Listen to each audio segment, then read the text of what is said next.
सबसे पहले हम समझेंगे कि जो मिट्टियां हैं वो मिट्टियां किस प्रकार से बनती है, यानी मिट्टियों के बनने की जो प्रोसेस है किस प्रकार से होती है। तो सबसे पहले हम मिट्टी को समझते हैं कि एक्चुअली मिट्टी क्या है। हम बेसिकली समझते हैं कि जो मिट्टी है वो केवल और केवल मिट्टी का या ढेर है, जो केवल जो चट्टान के जो चूर्ण है उस चट्टान के चूर्ण से ही बनती है। लेकिन ऐसा नहीं होता है। मिट्टी की अगर फॉर्मेशन देखें तो उसके अंतर्गत बहुत सारे ऑर्गेनिज्म में भी मिलेंगे।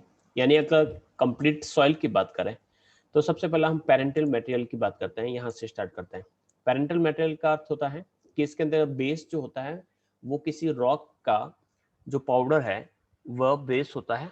तो रॉक का जो पाउडर होता है उस रॉक के पाउडर पर, पेरेंट रॉक पर इफेक्ट डालती है। उसके अंदर कुछ ऑर्गेनिज्म यानी वनस्पतियों और जीवों के कुछ अंश होते हैं। वहाँ की टोपोग्राफी है, वहाँ पर जो लैंड स्ट्रक्चर पाए जाता है उसका इरोजन होता है, उसका वेदरिंग होता है। उसके बाद वो जो चूर्ण है यानी ऑर्गेनिज्म एंड टोपोग्राफी जो है दोनों मिलकर उसमें क्लाइमेट ऐड करके एक लंबी प्रोसेस के बाद पेरेंटल मटेरियल पर हमें सॉइल मिलता है। यानी सॉइल बनने की काफी लंबी प्रोसेस है। अगर मृदा की बात करें तो सॉइल से ये शब्द बना है, और सॉइल जो है लैटिन वर्ड सोलम से बना है, और इसका अर्थ होता है मिट्टी या भूमि के अंदर पाए जाने वाले विभिन्न प्रकार। अब मिट्टी के निर्माण को प्रभावित करने वाले कारक यानी मिट्टी का रंग क्या होगा, ये डिपेंड करता है कि वहां पर लैंडफॉर्म्स किस प्रकार के हैं। अगर हम कहें कि जहां पर लाल मिट्टी है तो हम कह सकते हैं कि जहां पर लाल मिट्टी है उसके आसपास के क्षेत्रों में आपको लाल रंग के पत्थर मिलेंगे, या वहां पर आयरन ऑक्साइड की मात्रा उन चट्टानों के अंदर अधिक मिलेगी। इसी प्रकार से अगर वहां पर आपको ब्लैक सॉइल मिलती है तो वहां पर जो रॉक मिलेगी वह किसी लावा या मैग्मा से बनी होगी, और लावा और मैग्मा से बनी हुई चट्टानों का जब इरोजन होगा तब वहां पर आपको ब्लैक सॉइल मिलेगी। तो वहां पर एक पैतृक शैल यानी पेरेंटल रॉक देखने को मिलेगी। उस पेरेंटल रॉक का जब अपक्षय और अपर्दन यानी वेदरिंग और इरोजन के बाद मिट्टी बननी स्टार्ट होती है, उस पर जलवायु इफेक्ट डालेगी। वनस्पति का जो सड़ा गला अंश जो होता है जिसे ह्यूमस कहा जाता है, उसके अंदर कुछ ह्यूमस होगा। वहां पर भूमिगत जल यानी वाटर का भी कुछ रोल रहेगा, तथा छोटे छोटे से जो माइक्रो ऑर्गेनिज्म यानी छोटे छोटे जो सूक्ष्म जीव होते हैं वो सभी मिलकर मिट्टी का निर्माण करते हैं। अब पैतृक शेल का अर्थ क्या होता है? तो पैतृक शेल जो होती है वह मिट्टी के एक बड़े भाग का निर्माण करती है। जो पैतृक शेल का जब अपक्षय यानी वैदरंग के बाद उसका रिजल्ट जो रहता है वह हमें पैतृक शेल के रूप में मिलता है। पैतृक शेल से आधारभूत खनिज व पोषक तत्व प्रदान प्राप्त होता है। यानी अगर रेड सॉइल है तो वहां पर आयरन ऑक्साइड होगा, अगर वहां पर ब्लैक सॉइल है तो वहां पर लावा या लावा से बनी हुई चट्टानें देखने को मिलेगी। तो पेरेंटल रॉक उसमें रोल निभाती है। दूसरा है जलवायु। जलवायु के अंतर्गत टेम्परेचर, टेम्परेचर का दिन में अधिक हो जाना, रात में कम हो जाना, और जो बारिश है वह मिलकर रॉक को इरोजन करती है, रॉक का वेदरिंग करती है, और उसके बाद उस मिट्टी के अंदर पाई जाने वाली जो नमी है उसका जो निर्धारण है वो बारिश के माध्यम से यानी पर्सिपिटेशन, वर्षण का अर्थ है पर्सिपिटेशन एंड टेम्परेचर जो है वह क्लाइमेट के अंदर ऐड किए जाते हैं। अधिक तापमान में मिट्टी की रासायनिक क्रिया तेज होती है, यानी केमिकल एक्शन जो होती है वह टेम्परेचर जब काफी अधिक होता है तो ज्यादा हो जाती है, और कम तापमान में मिट्टी की रासायनिक क्रिया कम हो जाती है। यानी मिट्टी की जो डेवलपमेंट की जो प्रोसेस है वह अफेक्ट होती है टेम्परेचर एंड रेनफॉल से। मिट्टी में पाए जाने वाले सूक्ष्म जीव यानी जीवाणु और जो फंगस होते हैं वह उस मिट्टी की जो फर्टिलाइजिंग जो पावर है उसको इंक्रीज करते हैं। टेम्परेचर के कारण के अधिक होने या बहुत कम होने के कारण ये जो बैक्टीरिया है, ये जो छोटे छोटे से जीव होते हैं वो मर जाते हैं। तो इस प्रकार से ये जो है कारक जो है मिट्टी को प्रभावित करते हैं। तो किसी क्षेत्र में जब काफी तेज गति से बारिश होती है तो निक्षालन की क्रिया प्रभावित होती है। निक्षालन का अर्थ होता है लीचिंग प्रोसेस। अब ये लीचिंग प्रोसेस क्या होती है, तो जहां कहीं पर भी बारिश अधिक होती है तो वहां के जो जितने भी जो मिनरल्स है, मिनरल्स मटेरियल्स या पोषक तत्व जो उसके अंतर्गत पाए जाते हैं, पोषक तत्व यानी उसके अंदर जो न्यूट्रिएंट्स पाए जाता है मिट्टी के अंदर, वे रिस कर निचले यानी मिट्टी के अंदर जो पोषक तत्व यहाँ पर पानी गिरा तो पानी के साथ साथ जब पानी रिस कर यानी सोख कर जब नीचे जाएगा तो जितने भी ये ऊपर के जितने भी जो पोषक जो न्यूट्रिएंट्स है, जो मिनरल्स है, वह घुलकर नीचे चले जाते हैं। और इस प्रकार की जो प्रोसेस होती है इसको हिंदी में निक्षालन कहते हैं या इसे अंग्रेजी में लीचिंग प्रोसेस कहते हैं। तो लीचिंग प्रोसेस जो होती है वो मिट्टी को प्रभावित करती है। लीचिंग से मिट्टी के खनिज तत्व निचले सिरे में चले जाते हैं। इसके कारण ऊपर की जो परत है वह अनुपजाऊ हो जाती है, यानी किसी प्रकार की उसके अंदर फर्टिलाइजिंग पावर नहीं रहता है, उसकी उर्वरक क्षमता काफी घट जाती है। जैसे कि लीचिंग के द्वारा जो केरल है वहां पर लैटेराइट मिट्टी का निर्माण हुआ। इस लैटेराइट मिट्टी को हम आगे देखेंगे। लैटेराइट एक प्रकार की लीचिंग सॉइल है।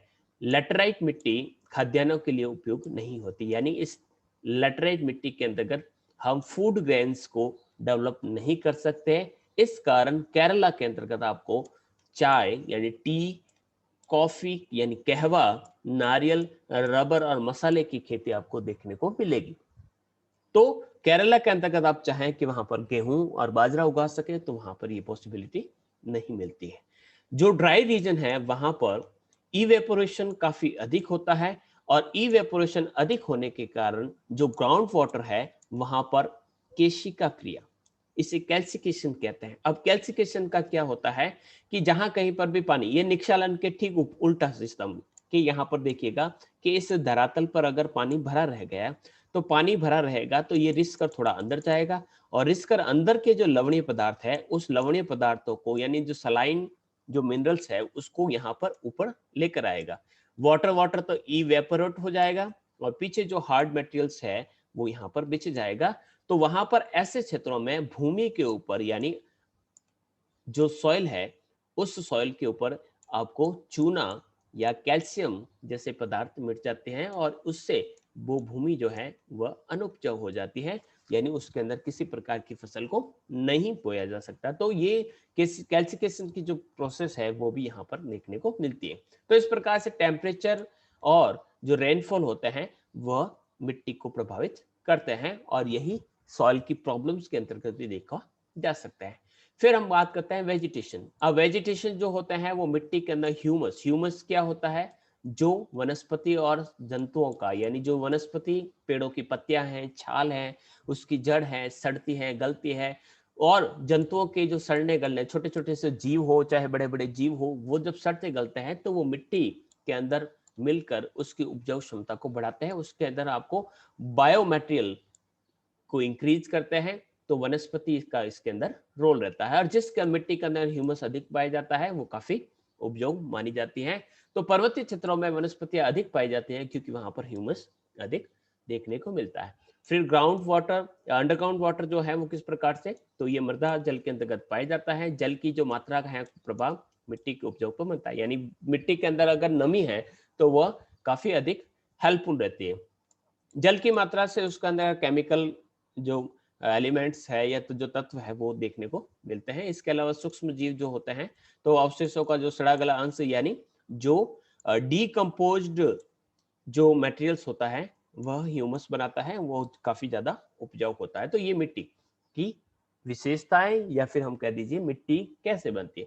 अब बात करते हैं कि मिट्टी का जो कंपोजिशन है वो किस प्रकार से है। तो सॉइल कंपोजिशन के अंतर्गत मटेरियल्स की बात करें तो उसमें सबसे ज्यादा जो परसेंटेज पाया जाता है यानी 45% जो मिनरल्स पाए जाते हैं, 25% उसके अंदर वाटर होता है, 25% उसके अंदर एयर होता है और केवल 5% उसके अंदर ऑर्गेनिक मटेरियल्स होता है। ऑर्गेनिक मटेरियल्स का अर्थ हो गया है कि उसके अंदर आपको वनस्पतियों के सड़े गले अंश या कुछ अन्य पदार्थ देखने को मिलेंगे। अब सॉइल के अंतर्गत जैसे कि अगर लेयर की बात करें तो इसको जैसे कि यहाँ पर संस्तर ए, संस्तर बी, संस्तर सी और संस्तर डी, ये संस्तर का अर्थ होता है लेयर। तो ए लेयर जो होती है उसमें क्या देखने को मिलता है, ये सबसे अबोव लेयर की है। उसके बाद जो जड़ें लेती रहती है वो बी लेयर के अंतर्गत रहती है। सी लेयर के अंतर्गत आपको छोटी छोटी सी चट्टाने देखने को मिलेगी और जो डी लेयर होती है वह बेस रॉक होती है। संस्तर डी जो मूल चट्टानी यानी ओरिजिनल रॉक होती है। तो इस प्रकार के सॉइल के अंतर्गत आपको इस प्रकार का कंपोजिशन देखने को मिलता है। तो मिट्टी के अंदर मुख्य रूप से 5 तत्व देखने को मिलते हैं। खनिज पदार्थ जो 40 से 45% रहते हैं, ह्यूमस जिसे कार्बनिक पदार्थ यानी ऑर्गेनिक मटेरियल्स कहा जाता है तो वो आपको 5 to 10%, मृदा जल जिसे सॉइल वाटर कहा जाता है 25%, मृदा वायु यानी सॉइल एयर 25%, माइक्रो ऑर्गेनिज्म जिसके अंदर आपका फंगस और विभिन्न प्रकार के जो जीवाणु है वो आपको देखने को मिलते हैं। तो इस प्रकार से ये ह्यूमस, ह्यूमस क्या होता है, तो वनस्पतियों के सड़े गले अंश जो होते हैं, जो ऑर्गेनिक मटेरियल्स होते हैं वह ह्यूमस कहलाते हैं, जिसके अंदर फंगस और जीवाणु बैक्टीरिया देखने को मिलते हैं। फिर सॉइल प्रोफाइल की बात करते हैं कि सॉइल प्रोफाइल जो मैंने ये बताया ये एक सॉइल की एक प्रोफाइल है। यानी अगर सॉइल को अगर हम इस प्रकार से काट के देखें तो उसके अंदर कौन कौन सी लेयर देखने को मिलती है। तो मिट्टी की सतह यानी अबोव जो लेयर है यहां से लेकर उसकी मूल चट्टान तक, यानी मूल चट्टान कहां पर, ये नीचे वाली मूल चट्टान तक एक वर्टिकल जो ब्लॉक है, वो वर्टिकल ब्लॉक जो है वो मृदा परिच्छेदिका कहलाता है। इसके अंदर आपको संस्तर यानी 4 संस्तर का होता है। इसके अंदर आपको 4 लेयर देखने को मिलती है। चारों संस्तर में यानी 4 लेयर्स में से सबसे ऊपरी जो लेयर होती है वो काफी उपजाऊ होती है और पौधों की जो जड़ें होती हैं वो पहले संस्तर में ही फैली रहती है। देखिएगा पहले संस्तर के अंतर्गत आपको देखने को मिलती है। फिर हम बात करते हैं कि मिट्टी के अंदर अम्लीयता और क्षारीयता यानी आपके एसिटिक और सलाइन जो सॉइल है वो किस प्रकार, तो पीएच स्केल पर हम मानते हैं कि पीएच स्केल पर टोटल 14 नंबर्स होते हैं। अगर 7 पर है तो उसे न्यूट्रल कहा जाता है, 7 से बिलो है तो उसे हम एसिटिक कहेंगे और 7 से अबोव है तो उसे हम सलाइन सॉइल के नाम से जानेंगे। तो ये डिपेंड करता है कि उसका पीएच स्केल पर उसकी रेटिंग क्या आई। तो मृदा अभिक्रिया का अर्थ होता है मिट्टी के अंतर्गत अम्लीय और क्षारीय गुण दोनों ही पाए सकते हैं। मिट्टी अम्लीय भी हो सकती है यानी एसिटिक भी हो सकती है, और मिट्टी क्षारीय यानी खारी या फिर उसे हम सलाइन भी कह सकते हैं। तो मिट्टी के अंतर्गत हाइड्रोजन आयनों की मात्रा अधिक होगी तो मिट्टी अम्लीय होगी, और मिट्टी के अंतर्गत पोटेशियम सोडियम के ऋण आयनों की मात्रा अधिक होगी तो मिट्टी क्षारीय होगी। मृदा अभिक्रिया को हम पीएच मान में नापते हैं और पौधों को डेवलप होने के लिए जो उसका मान जो है 6 to 7.5 के बीच होना चाहिए। यानी जो न्यूट्रल है उसके आसपास के अगर मिट्टी का मान पीएच स्केल का मान है तो वो उसके लिए काफी बढ़िया मानी जाती है। मिट्टी अम्लीय है तो उसके अंदर चूने का प्रयोग किया जाता है। यानी अगर किसी जगह पर मिट्टी अम्लीय कहां पर होगी, जब उसका जो पीएच स्केल जो होगा यानी 7 से बिलो होगा, 7 से बिलो होगा तो वहां पर हम चूने का कैल्शियम का प्रयोग करते हैं। और अगर मिट्टी क्षारीय है यानी सलाइन है तो उसके अंदर हम जिप्सम यानी कैल्शियम सल्फेट का उसका प्रयोग करते हैं। भारत में सर्वाधिक जो सलाइन जो सॉइल है वो यूपी के अंतर्गत देखने को मिलती है, और सबसे ज्यादा अल्कलाइन जो सॉइल है वह आपको गुजरात के अंतर्गत कच्छ जो क्षेत्र है वहां पर देखने को मिलती है। जो अल्कलाइन जो सॉइल है वह चाय के बागानों के लिए यानी टी लीफ को डेवलप होने के लिए अल्कलाइन सॉइल बढ़िया रहती है। फिर हम बात करते हैं भारत की मिट्टियां। तो भारतीय कृषि अनुसंधान परिषद जिसे Indian council of agriculture research ICAR कहा जाता है, जिसका मुख्यालय हेडक्वार्टर नई दिल्ली में है, उन्होंने तथा भारतीय मृदा विज्ञान संस्थान Indian institute of soil science जिसका मुख्यालय भारत में है, इन्होंने मिट्टियों पर अनुसंधान किए और ICAR Indian council of agriculture research में भारत में 8 प्रकार की मिट्टियां बताई है। पर्वतीय मिट्टी, तो पर्वतीय मिट्टी कहां पर पाई जाती है, पर्वतों पर पाई जाती है, सिक्किम के अंदर मिलेगी, अरुणाचल के अंदर देखने को मिलेगी। फिर जलोढ़, जिसे ये माउंटेन सॉइल, जलोढ़ को हम एलुवियल सॉइल्स कहते हैं। और एलुवियल सॉइल्स जो है जहां पर रिवर्स और रिवर का ड्रेनेज सिस्टम देखने को मिलेगा, वहां पर आपको ये सेकंड नंबर की मिट्टियां, यहाँ पर ये जहां पर डेल्टा बनता है, नदियां और नदियों का जहां कहीं पर भी डेल्टा होगा वहां पर आपको इस प्रकार की मिट्टी मिलेगी। ब्लैक सॉइल, अब ब्लैक सॉइल कहाँ मिलेगी? जहां पर आपको प्लेट्यूज देखने को मिलेंगे। तो देखिएगा जो डेक्कन का जो प्लेट्यू है वो पूरा का पूरा यहाँ पर ब्लैक सॉइल मिलेगी। थर्ड जो है रेड सॉइल। अब रेड जो सॉइल है वो आपको यहाँ पर इसके एडजनिंग जो रीजन है वहां पर देखने को मिलेगी। इसके बाद है लेटराइट। लेटराइट मिट्टी वहां पर मिलती है जहां पर बहुत ज्यादा बारिश होती है, तो वेस्टर्न घाट पर देखिएगा यहाँ पर आपको मिलेगी। इसके अलावा यहाँ पर भी लेटराइट मिलती है। फिर आपके डेजर्ट सॉइल, तो डेजर्ट सॉइल डेजर्ट के अंतर्गत मिलती है, थार की डेजर्ट के अंतर्गत आपको यहाँ पर ये डेजर्ट सॉइल मिलेगी। फिर है पीट और दलदली। पीट सॉइल जो है दलदली क्षेत्र, या कहाँ पर जो तराई क्षेत्र होंगे उन तराई क्षेत्रों में आपको पीट मृदा देखने को मिलेगी। और लास्ट है लवणीय सलाइन जो मिट्टी है वो खारे पानी के क्षेत्रों के अंतर्गत कच्छ के क्षेत्रों में, राजस्थान के कुछ भागों में देखने को मिलती है। भारत में अगर देखें कि जो टोटल एरिया है उसमें 4 प्रकार की मिट्टियां मुख्य रूप से पाई जाती है, जिसमें एलुवियल सॉइल्स है वो 43% है, रेड जो सॉइल है 18% है, ब्लैक सॉइल है वो 15% है, और लेटराइट जो सॉइल है 3.7। ये मेजर 4 टाइप्स ऑफ सॉइल है जो भारत के अंतर्गत देखने को मिलती है। एलुवियल सॉइल्स, जहां पर भी व्हाइट कलर है वहां पर आपको एलुवियल सॉइल्स यानी रिवर और रिवर के डिपोजिट से जो भी सॉइल्स जनरेट होती हैं उन्हें हम एलुवियल सॉइल्स या जलोढ़ मिट्टी कहते हैं। दूसरी जो है ब्लैक सॉइल, तो सॉरी पहले लाल मिट्टी को ले लेते हैं। तो रेड सॉइल है जो 18% है। तो रेड जो सॉइल है वो आपको जहां का है पे ये ऑरेंज टाइप का जो ये रंग दिख रहा है वहां पर आपको रेड सॉइल देखने को मिलेगी। फिर ब्लैक सॉइल जो आपके 15% है, तो पूरा का पूरा जो प्लेट्यू रीजन है तथा गुजरात का कुछ क्षेत्र है वो यहाँ पर आपको ब्लैक सॉइल। और लास्ट वन जो है वो है लेटराइट सॉइल। लेटराइट सॉइल जो है 3.7 है, वो जहां जहां पर ज्यादा बारिश होती है उन क्षेत्रों में आपको देखने को मिलती है।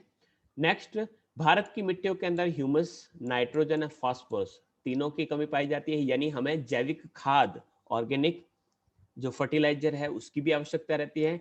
हमें यूरिया भी देना पड़ता है और हमें फास्फोरस के रूप में पोटास या डीएपी का प्रयोग करना पड़ता है। वन बाय वन करके फास्टली सभी मिट्टियों के बारे में पढ़ते हैं। तो सबसे पहले एलुवियल सॉइल्स है। एलुवियल सॉइल्स जिसे कांप, नवीन कांप और पुरानी कांप भी कहते हैं, इसे कछारी मिट्टी भी कहते हैं। और 43% जो एरिया है वहां पर इस प्रकार की मिट्टी पाई जाती है। एलुवियल सॉइल्स जो है भारत में मुख्य रूप से 2 स्थानों पर मिलती है। 2 क्षेत्र हैं, एक तो उत्तर भारत जो गंगा, सिंधु और ब्रह्मपुत्र नदियों द्वारा सिंचित है, और दूसरा जो क्षेत्र है जो है कोस्टल रीजन, जो भारत के जलोढ़ मिट्टी के क्षेत्र हैं, सतलज के लगातार ब्रह्मपुत्र मैदान तक देखने को मिलती है। तटीय क्षेत्रों की बात करें यानी कोस्टल रीजन के अंतर्गत आपकी जितनी भी जो नदियां हैं उन नदियों के जो डेल्टाई रीजन है वहां पर देखने को मिलती है, जैसे कि आपके महानदी, कावेरी, गोदावरी और कृष्णा। ये जो है आपके ईस्टर्न घाट के अंतर्गत अपने डेल्टा क्रिएट करती हैं। इसके अलावा जो वेस्टर्न जो कोस्ट है वहां पर केरला और गुजरात में भी इस प्रकार की मिट्टियां देखने को मिलती है। ये पर्वतों द्वारा जो इरोजन मटेरियल्स लाती हैं और मैदानों के अंदर उसको डिपॉजिट करती है। जलोढ़ मिट्टियां 2 प्रकार की होती है। एलुवियल सॉइल्स को हम 2 भागों में डिवाइड करते हैं, एक कहलाता है खादर और एक कहलाता है बांगर। खादर यानी खड्डा, बांगर यानी ऊंचा। जहां पर खड्डे वाले जो क्षेत्र होते हैं वो कहलाते हैं खादर, यानी अगर नदी बह रही है तो नदी का ये जो रीजन है, ये पूरा का पूरा आसपास का क्षेत्र जहां पर नदी का पानी पहुंच सकता है बाढ़ आने पर, वो कहलाता है खद्दर। और जो ऊंचा क्षेत्र है वो कहलाता है आपके बांगड़। तो बांगड़ में आपके पुरानी, यहाँ पर ओल्ड एलुवियल सॉइल्स देखने को मिलेगी। और जहां पर हमेशा पानी आता है यानी हर साल पानी आता है, तो वहां पर आपको न्यू सॉइल या न्यू एलुवियल सॉइल्स देखने को मिलती है। खादर नदियों के आसपास के क्षेत्र जलीय मिट्टी जो रहती है वो खादर कहलाती है।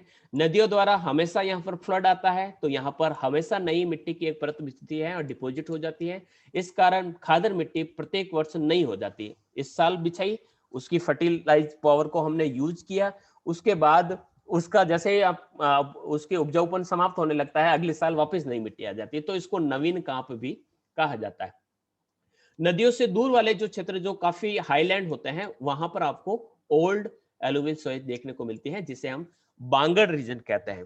भारत की मिट्टियों को जलोढ़ मिट्टी सर्वाधिक उपजाऊ मिट्टी है, और जलोढ़ मिट्टी के में खादर मिट्टी है जो न्यू कांप कहलाती है, या न्यू खादर या न्यू एलुवियल सॉइल कहलाती है, वो सबसे ज्यादा उपजाऊ मानी जाती है।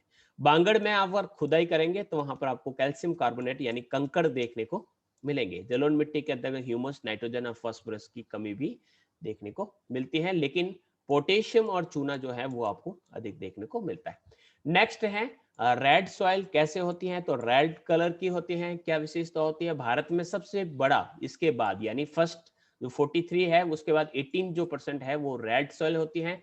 लो के ऑक्साइड यानी आयरन ऑक्साइड के कारण इसका जो कलर रेड होता है। भारत के जो ईस्टर्न जो प्लेट्यूज है वहां पर आपको इस प्रकार की मिट्टी देखने को मिलती है, यानी आपके तमिलनाडु, कर्नाटक, आंध्र प्रदेश, मध्य प्रदेश का पूर्वी भाग, छत्तीसगढ़, उड़ीसा, झारखंड, पश्चिम बंगाल और राजस्थान के कुछ क्षेत्रों में इस प्रकार की सॉइल देखने को मिलती है। नाइट्रोजन, फास्फोरस और ह्यूमस की कमी पाई जाती है। ये प्रायद्वीपीय वर्षा के कम वर्षा वाले क्षेत्र, ये याद रखिएगा, कम वर्षा वाले क्षेत्रों में आपको इस प्रकार की मिट्टी देखने को मिलती है। कम उपजाऊ है, इसलिए मोटे अनाज यानी जो काफी मोटे होते हैं जैसे ज्वार, बाजरा, इसमें उपजाया जाता है। नेक्स्ट है ब्लैक सॉइल, काफी इंपॉर्टेंट, जो काली कपासी मिट्टी, रेगुर या लावा नाम से भी जानी जाती है। अलग अलग उत्तर प्रदेश में इसको करेल मिट्टी भी कहा जाता है, और इंटरनेशनल यानी भारत के बाहर इस मिट्टी को चर्नोजम नाम से जाना जाता है। काफी इंपॉर्टेंट वर्ड है चर्नोजम, यानी ब्लैक सॉइल है लेकिन इंटरनेशनल लेवल पर कहा जाता है। लावा मिट्टी भी कहते हैं क्योंकि लावा के ठंडे होने के बाद जब इसका इरोजन होता है तो उससे इसका निर्माण होता है। डेक्कन जो प्लेट्यू है, इसके अलावा जो मालवा का जो पठार है वहां पर भी इस प्रकार की मिट्टी देखने को मिलती है। काली मिट्टी की बात करें तो आपके गुजरात, महाराष्ट्र, मध्य प्रदेश का जो पश्चिमी भाग है, उड़ीसा के दक्षिणी क्षेत्र, कर्नाटक, तमिलनाडु के सैलम, रामनाथपुरा, कोयम्बटूर, तिरुनेलवेली, राजस्थान के कोटा, बूंदी जो क्षेत्र हैं, टोंक के क्षेत्र हैं वहां पर, और छत्तीसगढ़ के जो प्लेटू क्षेत्र हैं वहां पर ये देखने को मिलती है। वाटर होल्डिंग कैपेसिटी काफी अधिक होती है, वाटर काफी लंबे समय तक होल्ड रखती है, तो थोड़ी सी भी बारिश होने पर ये चिपचिपी हो जाती है और सूखने पर इसके अंदर दरारें पड़ जाते हैं। तो ऐसी मिट्टी जिसके अंदर बहुत सारी इस प्रकार की दरारें, तो दरारें होती हैं, उसके बाद बारिश होती है तो उस दरारों के अंदर पानी भर जाता है, तो ये यानी एकदम फैल जाती है, सिकुड़ने पर अंदर, यानी वो जो खड़ाई जो की जाती है, जुताई की जाती है, वो अपने आप हो जाती है, इसलिए उसको स्वतः जुताई वाली मिट्टी भी कहा जाता है।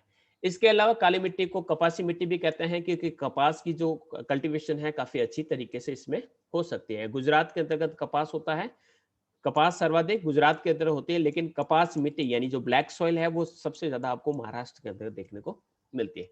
ब्लैक सॉइल शुष्क खेती के लिए काफी इंपॉर्टेंट होती है। शुष्क यानी ड्राई एग्रीकल्चर, जहां पर कम से कम बारिश के अंतर्गत खेती की जाती है, तो वाटर होल्डिंग कैपेसिटी काफी अधिक होती है, इसलिए उसको इरिगेशन की आवश्यकता नहीं रहती है। नेक्स्ट है लेटराइट, कैसी होती है, तो देखिएगा इसके अंदर आपको कंकड़ी कंकड़ देखने को मिलती है।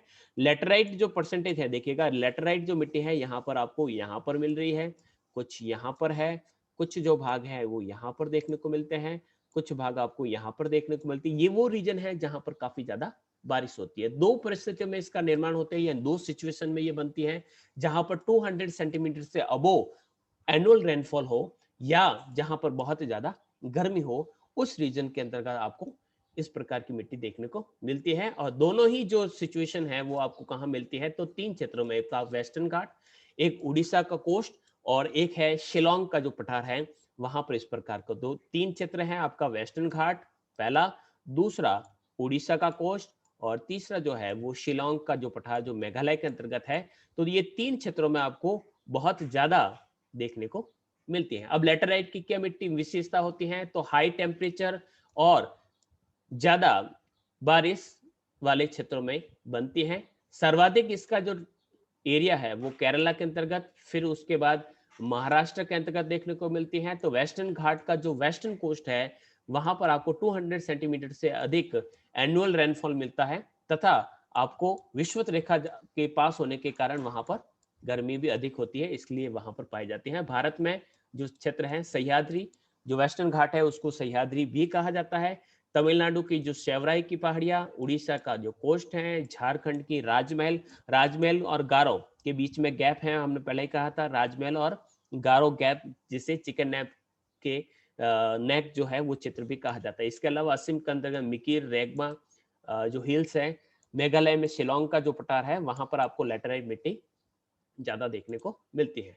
जलोढ़, काली और लाल मिट्टी के बाद ये चौथा ग्रुप है जो हाईएस्ट परसेंटेज रखता है। ईंट के जैसे लाल रंग होता है और ईंट बनाने के लिए सबसे ज्यादा जो बढ़िया मिट्टी यही मानी जाती है। इसके अंदर ह्यूमस, नाइट्रोजन, फास्फोरस और पोटास चारों तत्वों की कमी पाई जाती है।